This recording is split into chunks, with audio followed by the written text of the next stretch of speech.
वाह ननद रानी, शादी ससुराल में शॉपिंग मायके से। माँ, मम्मी जी ने कहा कि मायके जा रही है तो अपनी माँ से कहकर कुछ सूट साड़ियाँ लेती आना और बच्चों के कपड़े की खरीदारी भी वहीं से कर लेना। जूही ने अपनी माँ जिज्ञासा जी से कहा। अरे वाह, ये क्या बात हुई भला, इतने बड़े शहर में रहते हुए देवर की शादी के लिए सूट साड़ियाँ मायके से खरीद कर लाओ और बच्चों के कपड़े भी। अपना तो तुम्हारी सास एक से बढ़कर एक साड़ी पहनती है, लेकिन बहू के लिए नहीं है। जिज्ञासा जी बेटी की बात सुनकर एकदम बिफर गई। बहुत दिनों से दबी हुई बातें आज जबान से निकल ही गई। माँ जी, दीदी की सास ने कुछ गलत तो नहीं किया? आप शायद भूल गई, लेकिन मुझे याद है जब मैं शादी होकर आई थी और मैं आपसे या पतिदेव से किसी भी चीज़ के लिए कहती थी तो आप लोग यही कहते थे कि अपने मायके से लेकर आओ। एक बार मेरे पास पहनने के लिए सूट नहीं रह गए थे, तो जब आपसे बनवाने के लिए कहा तो आपने तुरंत यही कहा था कि अपने मायके से लेकर आओ। हमारी कोई जिम्मेदारी नहीं है, यहाँ तक कि आपका बेटा भी कभी कुछ लेकर आता तो आप अपने पास ही रख लेती। मुझे तो नहीं लगता ननद जी की सास ने कुछ गलत कहा है। आज माँ बेटी की बातें सुनकर नंदिनी से रहा नहीं गया और बोल ही दी। उसके मन में एक टीस सी उठी। समय बीत जाता है, यादें शेष रह जाती है। बहुत जबान चलने लगी है तुम्हारी। मेरे कहने से क्या होता है, उसके बाद भी तुम कभी लेकर तो नहीं आई। माँ जी, अपना आत्मसम्मान भी कुछ होता है। मेरे माता पिता कुछ देते भी थे तो मैं मना कर देती थी। मैंने उनसे साफ शब्दों में कह दिया था अब मेरी शादी हो गई है और मेरी जिम्मेदारी मेरे पति और ससुराल वालों की है। वो लोग मुझे जैसे रखेंगे मैं वैसे रह लूँगी। आप लोग देते रहेंगे तो उनका लालच और उम्मीद बढ़ेगी। जब तुम्हारे पिता के पास होगा ही नहीं तो देंगे क्या?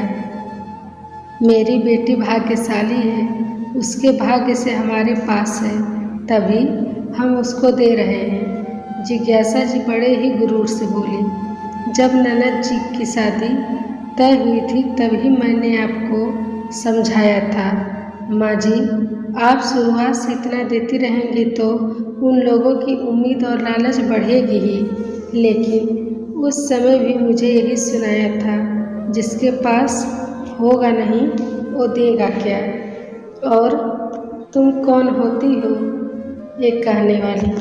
ननद का सामान देखकर जलन हो रही है तुम्हें? आपने पूरी शादी में मुझे किसी भी सामान को दिखाने की ज़रूरत नहीं समझी थी। शादी में अपने हर छोटी बड़ी चीज़ दी थी, हर चीज़ पर पैनी निगाह थी आपकी, कहीं कुछ छूट न जाए। मेरी बेटी को वहाँ किसी से किसी भी चीज़ के लिए कहना न पड़े। यहाँ तक कि हर चीज़ के बड़े बड़े पैक दिए थे आपने, जिससे ज़्यादा दिनों तक चले। ऐसा लग रहा था कि बेटी किसी गरीब घर में ब्याह रहे हैं, जहाँ कोई उसकी छोटी सी ज़रूरत भी पूरी नहीं कर सकता। ननद जी के ससुराल वालों से तो अच्छे हमारी काम वाली रमिया की सास है, जो भले ही 10 रुपए की चीज़ लाती है लेकिन अपनी दोनों बहुओं के लिए लाती है। पहले आपने उनके बिना मांगे खूब दिया, अब वो समझ गए हैं कि उन्हें तो कुछ करने की ज़रूरत ही नहीं है। अब वो खुद से ही कह देती हैं कि अपनी ज़रूरतों को मायके में कहकर पूरा करो।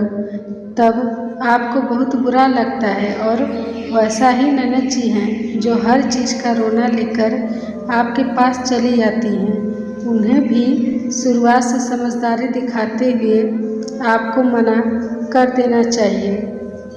लेकिन ये बात सच है, ससुराल वालों की गलती से ज़्यादा खुद की बेटियों की गलती होती है, जो कहकर अपनी ज़रूरतों को मायके वालों से पूरा करवाती है।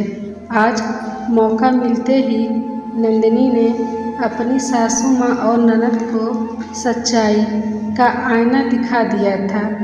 माँ, भाभी बिल्कुल सही कह रही है। मैं भी शुरुआत से ही आप लोगों पर निर्भर रही, लेकिन अब जब वो लोग मेरी कोई जिम्मेदारी नहीं उठाना चाहते तो बहुत बुरा लगता है। मुझे भी लगता है कि ये हमारी ही गलती है जो हम उनकी उम्मीदों को बढ़ावा देते हैं। अब से मैं भी भाभी की तरह वहाँ जो जैसा मिलेगा उसमें खुश रहूँगी।